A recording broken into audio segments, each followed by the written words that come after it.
میرے نبی پاک نے فرمایا 3 کام کرو تمہیں فائدہ ہوگا. حضرت عبد الرحمن ابن عوف فرماتے ہیں میں نے اس کا تجربہ کیا اس حدیث کا, اور آپ فرمایا کرتے تھے مجھے اللہ کی عزت کی قسم جو میرے نبی نے کہا حق اور سچی کہا ہے, حق اور سچ کا. حضور سید عالم صلی اللہ علیہ وسلم نے فرمایا صدقہ دینے سے مال کم نہیں ہوتا. صدقہ دینے سے مال جی کیا کرنے سے, یہ وعدہ ہے نبی پاک کا. صدقہ دینے سے پیسے, اچھا بتائے نا جی مجھے 1000 میں سے 500 دے دیا تو باقی کتنے رہ گئے؟ تو حضور فرما رہے ہیں کم نہیں ہوتے. 1000 دے دیا تو باقی کتنا بچا؟ نہیں بھائی, میرے محبوب فرماتے ہیں تو اللہ کے راستے میں 1 دے وہ تجھے 700 گنا کر کے واپس عطا فرمائے گا. نبی پاک نے فرمایا صدقہ دینے سے مال کم نہیں ہوتا, اور فرمایا معذرت کرنے سے عزت میں کمی نہیں آتی. معذرت کرنے سے عزت میں کمی, اللہ اکبر, معذرت کرنے سے عزت میں کمی. اور حد کر دی میرے حبیب نے, فرمایا تو رب کی رضا کے لیے عاجزی کر, تیرے نبی کا وعدہ ہے اللہ تجھے عزت عطا فرما دے گا. تو جھک جا اللہ کی رضا, عاجزی اختیار کر, سادگی اختیار کر, سادگی عاجزی کر, تجھے اللہ. 2 باتیں اس میں ارشاد, ایک معذرت کر غلطی ہو جائے, اور دوسرا پہلے عاجزی کی بات سنیں.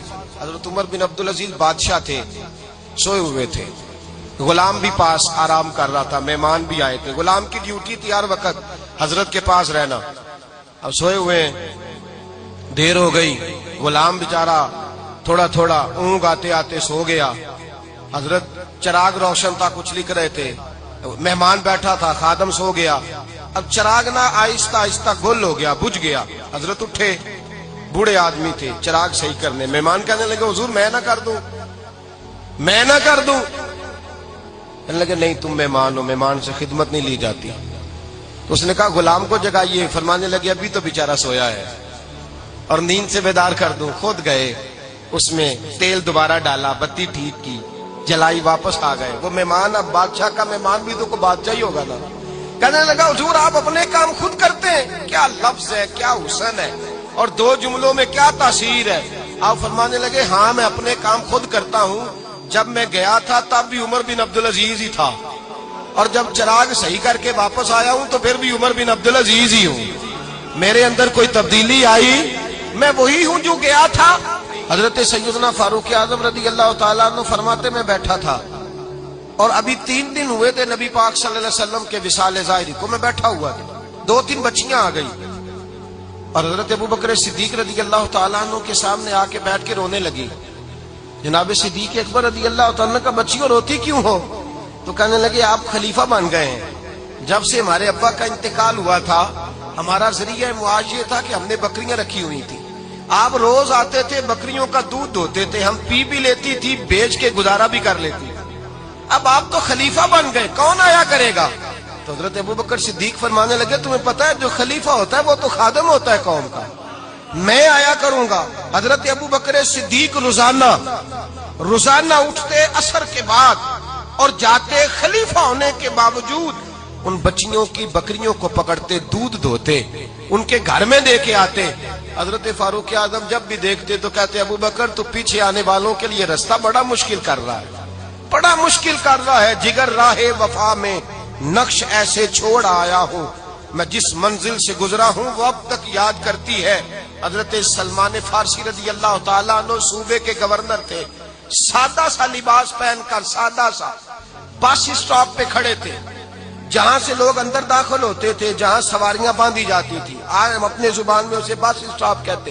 باہر کھڑے تھے, کوئی مہمان آ گیا کسی کا, اس نے دیکھا سادے سے کپڑے ہیں, خستہ سی حالی ہے, اس نے سمجھا کوئی کلی ہے شاید, معاذن کوئی ملازم ہے. کہنے لگا خادم ادھر آؤ, ادھر آؤ. آپ قریب گئے, کہنے لگے میرا سامان اٹھاؤ. امام غزالی فرماتے ہیں جب تو علم پڑھنے بیٹھتا ہے تو یہ بھی خیال کرنا تیرے اندر تکبر کا بوٹا نہ لگ جائے. عاجزی اختیار کرنا, عاجزی. سر پہ رکھا ہوا ہے سامان. حضرت سلمان فارسی نے, گورنر صاحب نے, اس آدمی کا, مہمان کا سر پہ سامان رکھا اور جا رہے. سنو اور غور کرو. جب جا رہے تھے جو آدمی بھی ملتا گورنر صاحب ہمیں دے دے.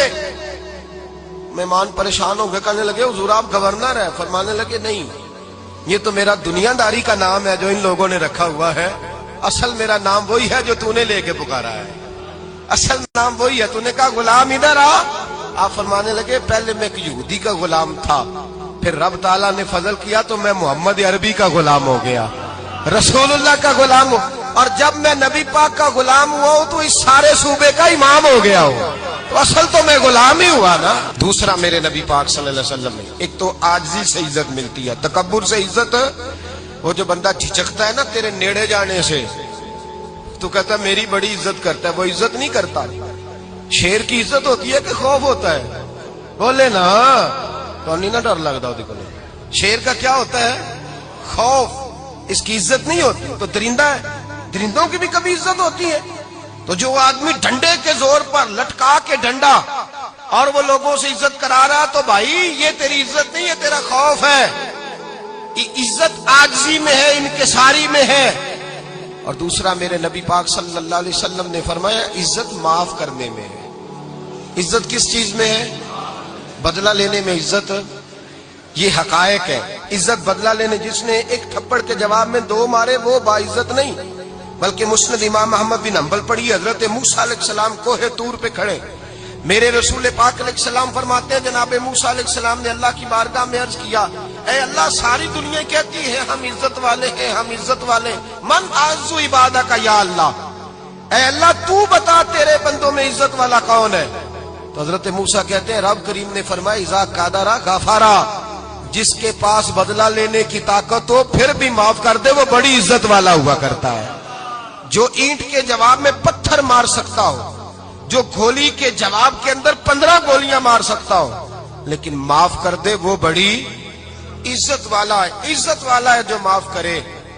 حضرت فخر جہاں دہلوی بہت بڑے درویش تھے، سلسلہ عالیہ چشتیہ کا بہت بڑا نام، اور اس صوفی کے آپ حالات پڑھیں تو رب کریم نے بڑا ہی نوازا ہوا تھا۔